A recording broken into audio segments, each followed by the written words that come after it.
welcome, and I'm so jazzed to talk to both of you. Horror is one of those things that I adore and always have. And when something new comes around, it's always spectacular to talk about it. David, I'll start with you. The idea for this came from where? This really came from us wanting to tell a scary, suspenseful movie with, very limited resources. We didn't want to be stopped just because we didn't have, a big budget or a lot of, elements at our disposal. So, we love movies set from this era. We love movies with interesting protagonist leads, and we love movies that are supernatural and kind of mystical and sort of delve into that dark, forbidden world. Justin, expanding on what David said, I mean, you guys have a love for great horror movies. It shows in the films that you do. You do a lot of tipping of the hat to older, great science fiction and horror stories. When did you fall in love with this genre? Oh man, we fell in love with this before we should have been watching horror movies as kids.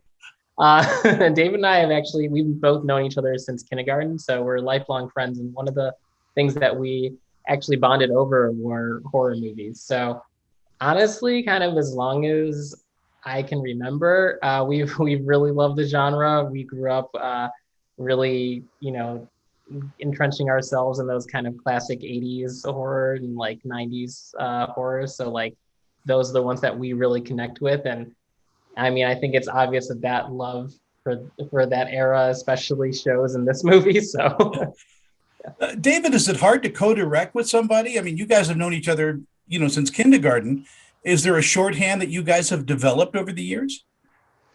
Definitely. I mean, for us, I don't really know how directors do it by themselves because it is such a big job and there are so many different, moving parts.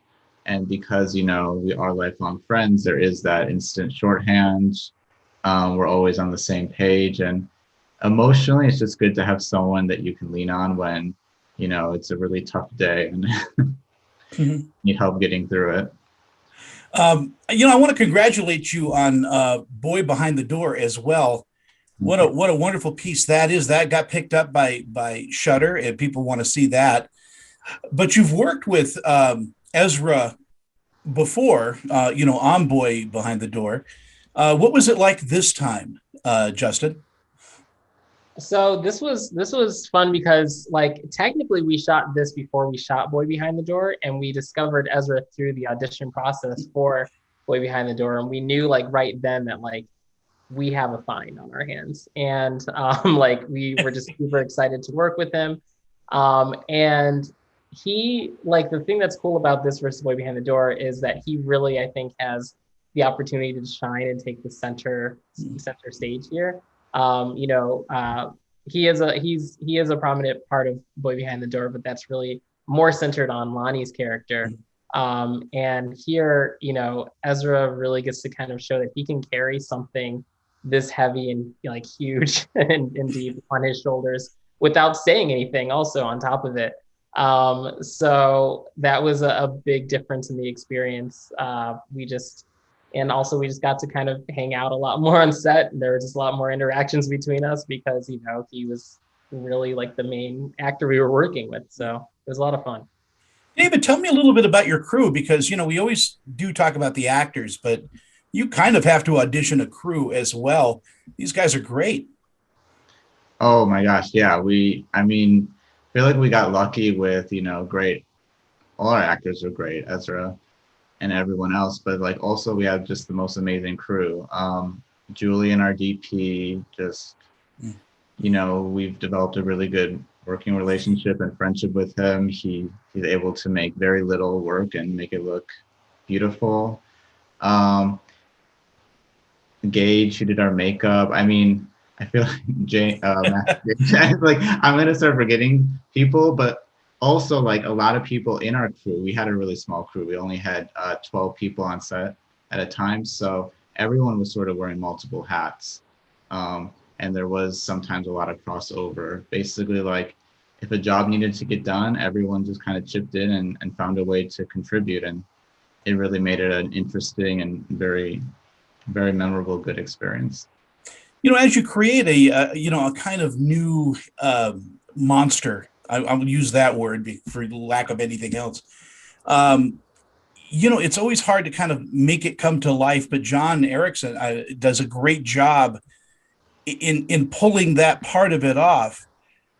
But there's something deeper in this performance. There is, I'm going to call it just a wisp of humor throughout it as well. Justin, can you elaborate on that? Yeah, I mean, it was really cool. Like John really took the character and made it his own. We were originally going to actually have the Djinn like in its true form, like around in the movie a lot more. But there were a lot of reasons that we weren't able to actually do that.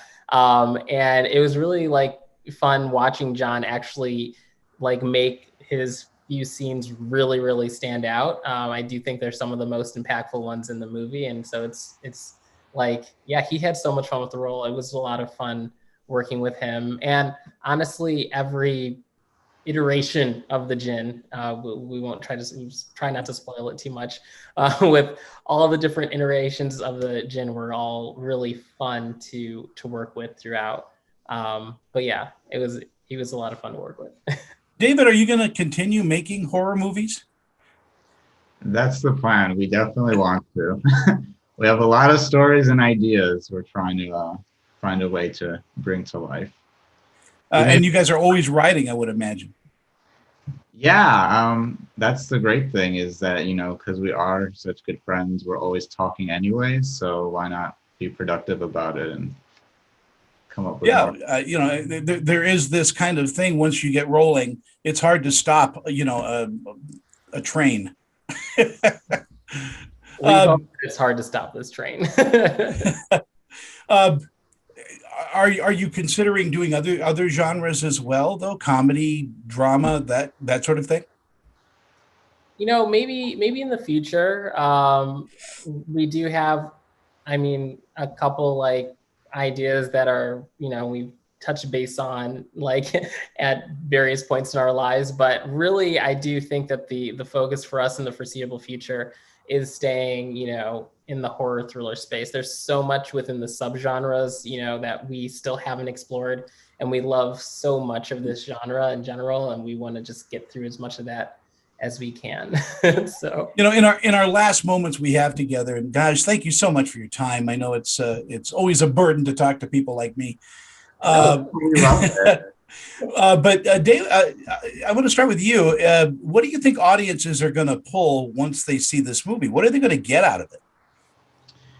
Well, hopefully it's scary because it is supposed to be a horror movie.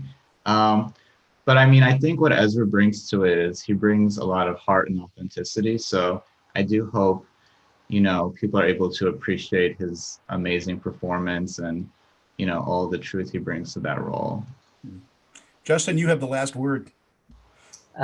I guess I'll add on to that. I do hope that they get that out of it also. And, I hope that the main message of the story resonates with people, like Michael's line, or Rob's line, sorry, specifically Michael's character. When we keep thinking about the things we're missing, we forget about the things we have. Really hope that resonates with people, walking away from the movie. It's something where we really did want to bring home the emotional core. So hopefully it's a thrilling ride, but also one that, hits close to the heart. It does. It's a great fun film to watch on a Saturday night and just turn the lights off and enjoy it. It really does its job. So thank you, guys. I appreciate the time today. Oh, thank you so much. We appreciate you having us on.